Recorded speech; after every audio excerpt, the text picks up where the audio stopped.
કોઈ માણસો વિડીયો ઉતારે, રાડું પાડે, અવાજ કરે. ભાઈ નોર્મલ દાદાના મંદિરમાં દર્શન કરવા માટે જેટલી ભીડ થતી હોય એના કરતાં 10 ગણી ભીડ થઈ ગઈ હતી.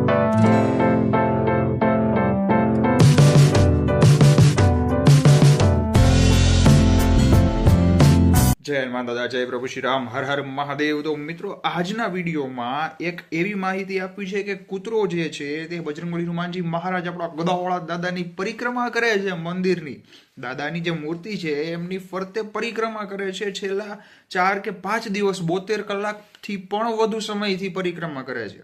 શું રહસ્ય છે? કદાચ તમે જોયેલું હોય, સાંભળેલું હોય, પણ એ ખબર નહીં હોય કે એનું કારણ શું છે. પહેલી વખત હું તમને કહેવાનું છું અને જોરદાર તમને પણ અનુભવ થાય એવી વાત કરવી છે. આ તો આપણા ગદાવાળા મોજીલા દાદાની વાત છે ભાઈ, બરોબર છે. ફટાફટ વિડીયો શરૂ કરીએ. તમામ ભાઈઓ બહેનો મિત્રો સુધી વોટ્સઅપ, ફેસબુક, સોશિયલ મીડિયાના ગ્રુપ દ્વારા ખાસ વિડીયોને શેર કરજો જેથી બધાને માહિતી મળે. દરરોજના લાભદાયી વિડીયો જોવા જમણી બાજુ રાઈટ સાઈડ લાલ બટન છે સબસ્ક્રાઇબ, બાજુમાં બેલ આઇકન છે ખાસ વગાડી દેજો. વિડીયો ગમે તો લાઇક કરજો, કમેન્ટમાં જય શ્રી રામ, જય હનુમાન દાદા જરૂરથી લખજો. નીચે હાઈપ બટન છે લાઇક મિક્સની બાજુમાં વારાફરથી 3 વખત દબાવશો, પ્રેસ કરશો, જે પોઈન્ટ આપશો એનાથી આ વિડીયો દાદાના વધુ ભક્તો સુધી પહોંચશે. હવે મિત્રો, ઉત્તર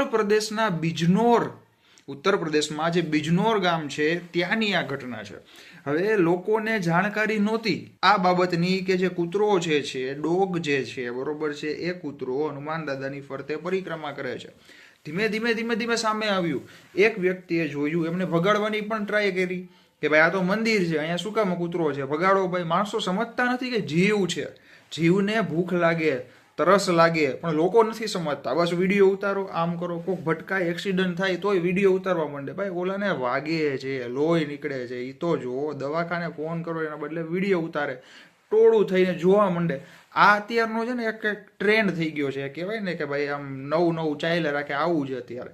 ખરેખર એ સ્થિતિ, એ સિચ્યુએશનને સમજવી, સંભાળવી બધાની જવાબદારી બને છે. હવે મિત્રો, આ તમે જે વિડીયો જોયો, બરોબર છે, હવે તમે જે વિડીયો જોવો છો, જે કૂતરો છે હનુમાન દાદાની મૂર્તિ જે છે, દાદા બિરાજમાન છે, એમની ફરતે પરિક્રમા કરે છે. હવે શરૂઆતમાં 1-2 લોકોએ જોયું, ત્યારબાદ એને ભગાડવાની ટ્રાય કરી કે મંદિરમાં શું કામ છે, ભગાડો. નો ભાગ્યો, ભૈસો એની સામે એને બટકા ભરવા માટે આવતો તો બધા આગા વયા ગયા ભાઈ. એવી એને કહેવાય ને એવો અવાજ કર્યો ભાઈ, બધા આગા વહી ગયા. પછી કોઈ વ્યક્તિ અંદર નહોતું આવતું. ધીમે જોયું બધાએ કે ભાઈ આ કૂતરો જે છે એને કાંઈ ફરક નથી પડતો માણસોથી, એને પરિક્રમામાં મશગુલ છે, એટલે બધા સમજી ગયા. હવે આને જે કાંઈ પણ એની ભક્તિ કરે છે કે જે કામ કરે છે એમાં આપણે ડિસ્ટર્બ કરાય નહીં. અને ત્યારબાદથી બધા આગા વયા ગયા. જેને જોવું હોય તે મંદિરની બહારથી દાદાના દર્શન કરી લેતા, અને જે કૂતરો છે એના પણ લોકો દર્શન કરતા. મિત્રો, ઘણા બધા લોકોને સ્ટાર્ટિંગમાં કેવું એમ હતું કે એને મગજનો પ્રોબ્લેમ છે. બધા જીવની અંદર મગજ હોય ભાઈ. જીવ જે છે એ સમજવાની તાકાત હોય. અને કૂતરો તો આમ પણ વફાદાર કહેવાય, માણસ કરતાં પણ વફાદાર કહેવાય. કોને? તો કે કૂતરાને ભાઈ. એનામાં સ્વાર્થ નહીં આવે ક્યારેય. બસ પ્રેમ આપો, લાગણી આપો એટલે પૂંછડી હલાવવા માંડશે એની પૂંછી, બરોબર છે. સાચો ભાવ એનામાં હોય, માણસોમાં પણ હોય, પણ જે જીવ છે એને સમજવું જરૂરી છે. હવે લોકોએ સમજી ગયા કે ભાઈ હવે આ કંઈક ભક્તિમાં લીન છે કે પછી એમના પુણ્ય પૂર્ણ જે કહેવાય કે એના પહેલાના પૂર્વજન્મના જે ખરાબ ખોટા કર્મ હતા એની માફી માંગે છે. આવું બધું લોકોએ પોતાના મનથી, બસ કોઈને પૂછવાનું, ડોક્ટર કાંઈ નહીં, મોજ આવે એ માની લીધું બસ. પણ ખરેખર હતું શું?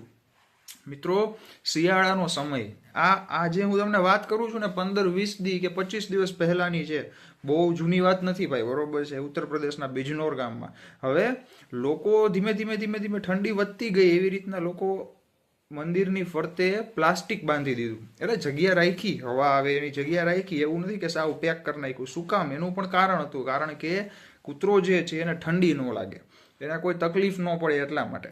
તેમ છતાં મિત્રો વિચારો, એ ડોગ જે કૂતરો હતો એનો મગજ એટલું પરિક્રમામાં લીન. કોઈ માણસો વિડીયો ઉતારે, રાડું પાડે, અવાજ કરે. ભાઈ નોર્મલ દાદાના મંદિરમાં દર્શન કરવા માટે જેટલી ભીડ થતી હોય એના કરતાં 10 ગણી ભીડ થઈ ગઈ હતી કે ભાઈ કૂતરો પરિક્રમા કરે છે, આ વળી કેવું, લાવો જોવા જાય, બરોબર છે. હવે પ્લાસ્ટિક ચારેકોર રાખી દીધું. ધીમે વિડીયો વાયરલ થવા માંડ્યા એના બધા. જેમ વિડીયો વાયરલ થયા એવી રીતે ન્યૂઝમાં પણ આવવા માંડ્યું.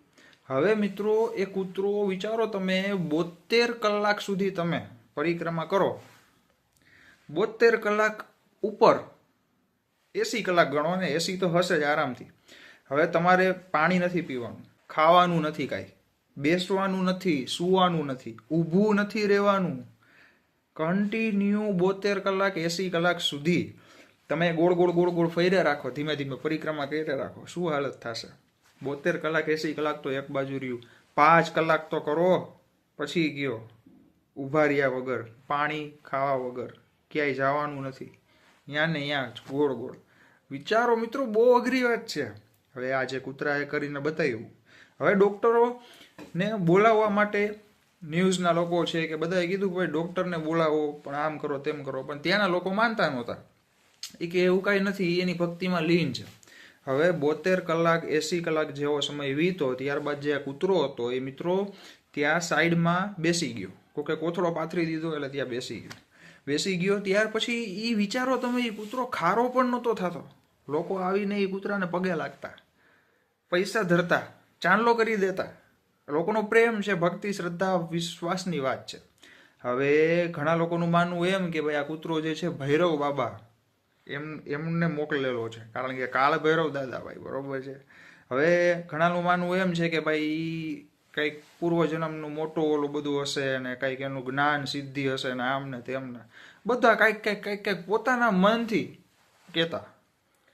હવે હાલની વાત કરું તો કે 15 દિવસ પહેલાની વાત, ત્યાં મંદિર પ્રશાસનની અનુમતિ લઈ, પોલીસ પ્રશાસનની અનુમતિ લઈ અને જે ડૉક્ટરની ટીમ છે ત્યાંથી એને નોઈડા લઈ ગયા, ત્યાંથી એને દિલ્હી લઈ ગયા, એમનો ઈલાજ કરાવ્યો.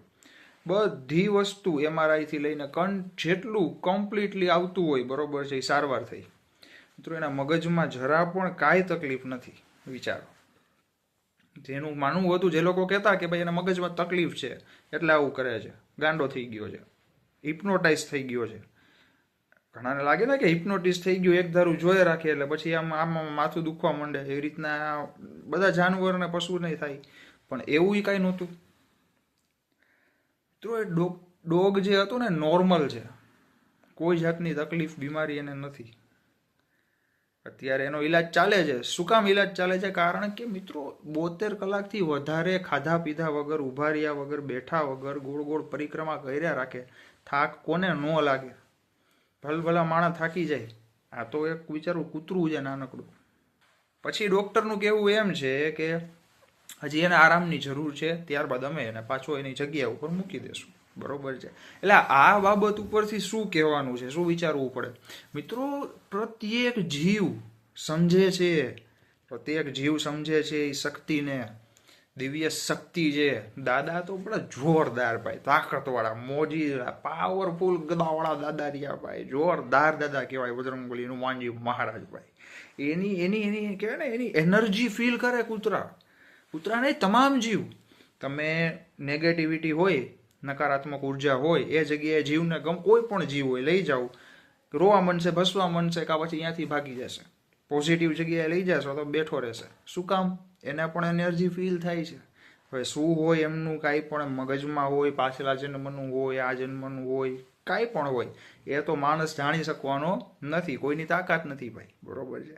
પણ બધાનું માનવું એમ હતું કે ખોટા કર્મ પૂર્વજન્મમાં થયા એટલે દાદાની માફી માગે છે, અથવા તો એમની કંઈ ઈચ્છા બાકી રહી ગઈ. હવે કાંઈ પણ હોય, આપણને ખબર નથી. અને કહેવાની વાત એ જ હતી આ વિડીયોમાં કે આ માહિતી કદાચ કોઈએ ન જોઈ હોય તો એ જાણકારી આપવાની હતી. અને બીજી વાત એ કે પ્રત્યેક જીવ છે ને ભાઈ, પ્રત્યેક જીવ એનર્જી ફીલ કરી શકે છે. પ્રત્યેક જીવ એનર્જી ફીલ કરે. તમારા ઘરમાં, રૂમમાં કેવી એનર્જી છે, એમાં કોઈ જીવને લઈ આવો તો એ રહેશે તો સારી, નહીં રહે તો ખરાબ. બધા ફીલ કરે છે ભાઈ. તો મિત્રો, બસ તમામ પશુ પંખીઓની રક્ષા કરો. એમને બને એટલું તમે ખાવાનું આપો, બરોબર છે, પાણી પીવડાવો, એમનું પેટ ઠારો. એમનો જીવ જે છે ને ભાઈ, આશીર્વાદ આપે ને, જોરદાર આશીર્વાદ આપશે. આ કૂતરાને તો ઠંડીમાં બધાએ ઓઢાડ્યો તો, બરોબર છે, હીટર રાખ્યું ને ઘણી સેવા કરી. અને દાદાની દયા ભાઈ, દાદા એમ કહે એને થવા દે, બેભાન થઈ ગયો હતો, કારણ કે હાલીને ચક્કર આવી જાય, એનર્જી ખલાસ થઈ જાય શરીરની, બરોબર છે. બાકી એને કાંઈ તકલીફ હજી પણ નથી ભાઈ. તો આજના વિડીયોમાં આજ માહિતી હતી. હજી પણ કાંઈ પણ તમારે ક્વેશ્ચન પૂછવો હોય કે કોઈ પણ બાબત વિશે તો તમે કમેન્ટમાં લખી શકો છો. મારું ફેસબુક અકાઉન્ટ પણ આપી દઉં છું, કરણ દવે, ઇન્સ્ટાગ્રામ kરણ.dave_official11 અને ડાયરેક્ટ લિંક ડિસ્ક્રિપ્શનમાં પણ આપેલી છે. આજના વિડીયોમાં આટલી જ માહિતી. તમામ ભાઈઓ બહેનો મિત્રો સુધી વિડીયોને વોટ્સઅપ, ફેસબુક, સોશિયલ મીડિયાના ગ્રુપ દ્વારા ખાસ શેર કરજો, જેથી બધાને આ માહિતી જાણવા મળે. દરરોજ નવા લાભદાયી વિડીયો જોવા જમણી બાજુ રાઈટ સાઈડ લાલ બટન છે સબસ્ક્રાઇબ, બાજુમાં ડંકો વગાડી દેજો અને વિડીયો ગમે તો લાઈક કરજો. કમેન્ટમાં જય શ્રી રામ, જય બજરંગબલી, હનુમાનજી મહારાજ, જય હનુમાન દાદા, મહાદેવ, જય માતાજી જરૂરથી લખજો.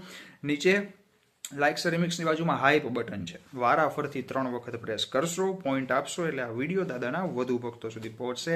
કર્મ કરતા રહ્યો, નામ જપ કરતા રહ્યો, દાદાને ભજતા રહ્યો ભાઈ, બરોબર છે. બાકી બધું એના ઉપર છોડી દો, બધું સારું કરી દેશે. ચાલો, જય બજરંગબલી, હનુમાનજી મહારાજ, જય પ્રભુ શ્રી રામ, હર મહાદેવ. કેવા દાદાની મોજ, ગોધાવડા દાદાની મોજ ભાઈ.